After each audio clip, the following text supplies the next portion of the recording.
दोस्तों, अंतरिक्ष में अपने स्पेसक्राफ्ट या इंटरनेशनल स्पेस स्टेशन पर रहकर एक कंट्रोल्ड एनवायरनमेंट में रिसर्च करना तो अब काफी आसान है, लेकिन असली खतरा तो धरती से स्पेस में जाने और वहां से वापस आने में होता है, क्योंकि जाते वक्त एस्ट्रोनॉट्स को पृथ्वी के ग्रेविटेशनल फोर्स की विपरीत दिशा में उड़ना पड़ता है और आते वक्त वातावरण में एंटर करने के दौरान गर्म हवाओं की गर्मी, दबाव और घर्षण का सामना करना पड़ता है।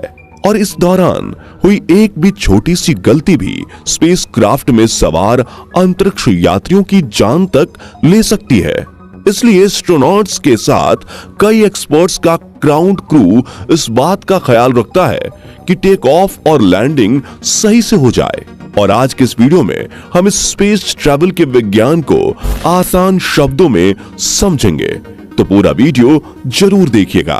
दोस्तों, बचपन में पटाखे वाला रॉकेट जलाकर शायद आप में से कई लोगों ने सपना देखा होगा कि मैं तो बड़ा होकर रॉकेट में सवार होकर अंतरिक्ष में जाऊंगा।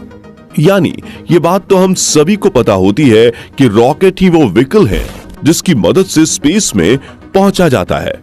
लेकिन क्या आपको पता है, स्पेस में जाने के लिए आप रॉकेट में नहीं बैठ सकते, लेकिन इसके लिए आपको स्पेसक्राफ्ट की जरूरत पड़ती है।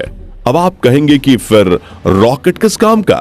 तो यहाँ समझने वाली बात यह है कि स्पेस में जाने के लिए रॉकेट और स्पेसक्राफ्ट दोनों की जरूरत होती है, क्योंकि एक स्पेसक्राफ्ट में ही एस्ट्रोनॉट स्पेस एक्सपेरिमेंट के लिए जरूरी चीजें होती हैं, जिसे अंतरिक्ष में पहुंचाने का काम रॉकेट करता है। तो अब हम जानते हैं कि रॉकेट कैसे काम करता है।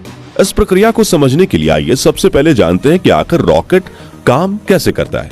तो दोस्तों, आपने स्कूल में न्यूटन का थर्ड लॉ ऑफ मोशन तो जरूर पढ़ा होगा, जिसके मुताबिक हर एक्शन का एक इक्वल एंड अपोजिट रिएक्शन होता है। जैसे जब गन से बुलेट फायर की जाती है तो बंदूक से गोली पर आगे की ओर एक्सेलरेशन फोर्स लगता है और गोली भी बंदूक पर पीछे की ओर बराबर फोर्स लगाती है, जिसे रिकॉइल फोर्स कहा जाता है, जिस वजह से बंदूक चलाने वाले व्यक्ति के कंधे पर एक झटका लगता है।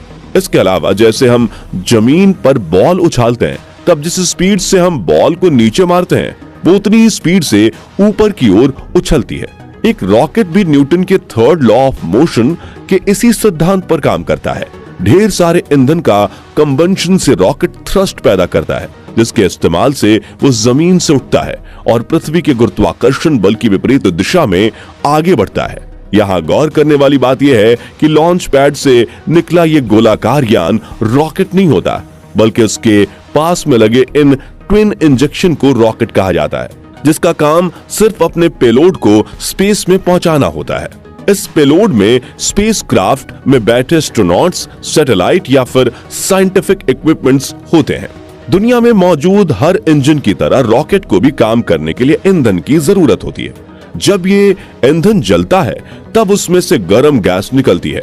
अपनी सीधी बनावट की वजह से रॉकेट इंजन इन गैसों को नीचे की ओर छोड़ता है, जिससे एक धक्का यानी थ्रस्ट पैदा होता है और रॉकेट हवा में उड़ने लगता है। अब आप सोच रहे होंगे कि यह धक्का कितना पावरफुल होता है, तो बता दें कि स्पेसक्राफ्ट के पास लगे ट्विन सॉलिड रॉकेट साथ मिलकर करीब 5.3 मिलियन पाउंड्स थ्रस्ट पैदा करते हैं, जो 44 मिलियन हॉर्स पावर जितना होता है। इतने पावर को उत्पन्न करने के लिए एक साथ 14,706 एक्सल डीजल लोकोमोटिव इंजन या फिर करीब 4 लाख कार्स की जरूरत पड़ेगी। साथियों, एक रॉकेट और एरोप्लेन के इंजन में सबसे बड़ा फर्क ये होता है कि एरोप्लेन को अपने फ्यूल को जलाने के लिए हवा में मौजूद ऑक्सीजन की जरूरत होती है, वहीं दूसरी तरफ ये रॉकेट को स्पेस में उड़ना होता है, इसलिए ये ईंधन को जलाने के लिए जरूरी ऑक्सीडाइजर्स अपने साथ लेकर उड़ता है, ताकि इसके इंजन को बाहर से ऑक्सीजन लेने की जरूरत ना पड़े। एक रॉकेट के इंजन में मुख्यतः 2 प्रकार के ईंधन का प्रयोग किया जाता है, liquid fuelled and solid fuelled. इस फ्यूल को ले जाने के लिए स्पेसक्राफ्ट और रॉकेट इंजन के साथ एक एक्सटर्नल फ्यूल टैंक जुड़ा होता है और स्पेसक्राफ्ट को पृथ्वी के वातावरण से बाहर स्पेस में सही जगह पर पहुंचाने के बाद रॉकेट स्पेसक्राफ्ट से अलग हो जाते हैं और यहाँ से स्पेसक्राफ्ट अपने आगे की जर्नी पर निकल जाता है। शायद इस एक्सप्लेनेशन से आप रॉकेट के काम करने की प्रक्रिया के बारे में तो समझ चुके होंगे। चलिए बढ़ते हैं स्पेसक्राफ्ट की तरफ। साथियों, एक स्पेसक्राफ्ट एरोप्लेन की तरह ही होता है। जिसमें एस्ट्रोनॉट्स के रहने, खाने पीने और सोने के लिए जरूरी सभी फैसिलिटीज उपलब्ध होती हैं। एक हवाई जहाज की कॉकपिट की तरह ही स्पेसक्राफ्ट के आगे के हिस्से में इसका पूरा कंट्रोल सिस्टम लगा रहता है, जिसमें बैठकर पायलट एस्ट्रोनॉट स्पेसक्राफ्ट को कंट्रोल कर सकते हैं। साथियों, जैसा कि हमने आपको बताया कि रॉकेट स्पेसक्राफ्ट को अंतरिक्ष में पहुंचाकर उससे अलग हो जाता है। इसके बाद पायलट एस्ट्रोनॉट्स के हाथ में अपने स्पेसक्राफ्ट का कंट्रोल आता है और वो स्पेसक्राफ्ट उड़ाकर क्रू मेंबर्स को अंतरिक्ष में जरूरी जगह पर ले जाते हैं, क्योंकि इससे पहले तो ग्राउंड पर बैठी नेविगेशन टीम ही इस लॉन्च को कंट्रोल कर रही होती है। इस स्पेसक्राफ्ट में एडवांस टेक्नोलॉजी की मशीन्स लगी होती हैं, जिसका इस्तेमाल करके एस्ट्रोनॉट्स अंतरिक्ष में एक्सपेरिमेंट करते हैं। इस स्पेसक्राफ्ट और रॉकेट के लॉन्च के लिए तीसरी जो जरूरी चीज होती है वो है लॉन्च पैड। आप भी जानते हैं कि इतनी ज्यादा हीट छोड़ने वाले रॉकेट को बिल्डिंग की छत से तो उड़ाएंगे नहीं, इसलिए स्पेशली लॉन्च पर्पस के लिए डिजाइन किया जाता है लॉन्च पैड। साथियों, लॉन्च पैड वो प्लेटफॉर्म होता है जिसकी मदद से स्पेसक्राफ्ट को आसमान की तरफ एक स्ट्रेट लाइन में प्रोजेक्ट किया जाता है।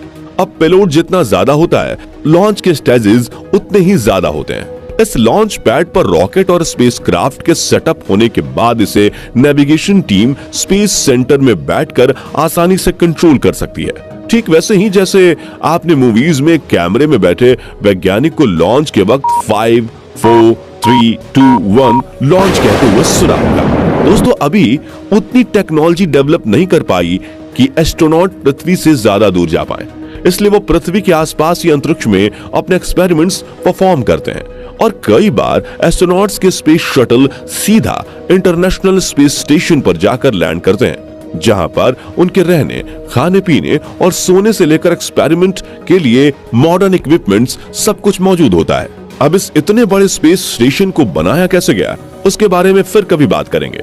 फिलहाल बात करते हैं कि अंतरिक्ष में अपने टास्क पूरे करने के बाद ये एस्ट्रोनॉट्स फिर से धरती पर लौटते कैसे हैं। यहाँ आप में से कुछ लोगों को लग सकता है कि स्पेस से रिटर्न होने के लिए भी रॉकेट का इस्तेमाल किया जाता होगा, लेकिन आपको बता दें कि वापसी के दौरान स्पेसक्राफ्ट के पास ना ही इतना फ्यूल होता है ना ही रॉकेट, क्योंकि इन्हें तो लॉन्च के बाद ही अलग कर दिया जाता है। तो फिर अंतरिक्ष यात्री नीचे कैसे आते हैं? तो साथियों, यहाँ काम आते हैं स्पेस शटल यानी स्पेसक्राफ्ट, जो करीब 17,500 मील प्रति घंटे की रफ्तार से पृथ्वी की ओर बढ़ते हैं और पृथ्वी की कक्षा की चारों ओर चक्कर काटते हुए धीरे धीरे पृथ्वी के एटमॉस्फेयर में एंटर करता है। इस एंट्री की प्रक्रिया ही स्पेस ट्रैवल की सबसे मुश्किल प्रक्रिया होती है, क्योंकि इस दौरान स्पेसक्राफ्ट को वायुमंडल की गर्म हवाएं और उनके प्रेशर और फ्रिक्शन का सामना करना पड़ता है। इस हीट का अंदाजा आप इसी बात से लगा सकते हैं कि अगर इस स्पेसक्राफ्ट की जगह हवाई जहाज को अंतरिक्ष से वायुमंडल में एंट्री कराई जाए तो वो चुटकियों में जलकर राख हो जाएगी। इसी हीट से बचने के लिए स्पेसक्राफ्ट की ऊपरी और निचली सतह के साथ पंखों पर भी एक खास तरह की हीट रेजिस्टेंस कोटिंग लगाई जाती है।